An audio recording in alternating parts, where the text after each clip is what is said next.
তাহলে কিন্তু আমার মাইন্ড কিন্তু কঠিন হবে।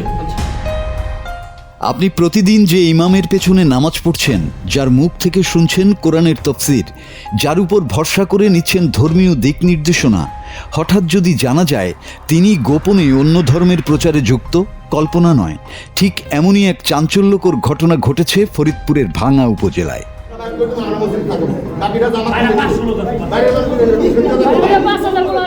উপজেলার কাউলিবেড়া ইউনিয়নের পশ্চিম মাইঝাইল ও বাকপুরা গ্রাম শান্ত ও ধর্মপ্রাণ এলাকা হিসেবে পরিচিত, কিন্তু বুধবার দুপুরে হঠাৎ করেই এই এলাকায় ছড়িয়ে পড়ে তীব্র উত্তেজনা ও আলোড়ন।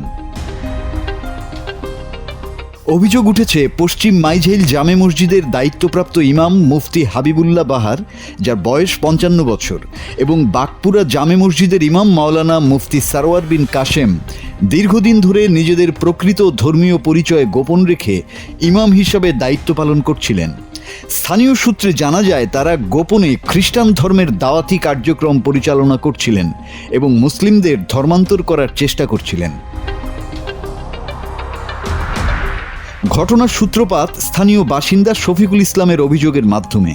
তিনি জানান, কিছুদিন আগে মাইঝাইল জামে মসজিদের ইমাম হাবিবুল্লাহ বাহার তাকে নানা প্রলোভন দেখিয়ে খ্রিস্টান ধর্মগ্রহণের আহ্বান জানান।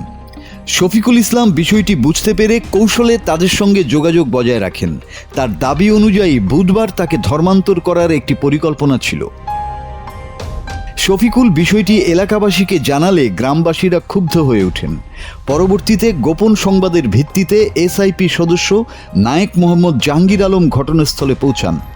গ্রামবাসীর সহায়তায় অভিযুক্ত 2 ইমামকে আটক করা হয়। পরে তাদের ভাঙ্গা থানা পুলিশের কাছে হস্তান্তর করা হয়।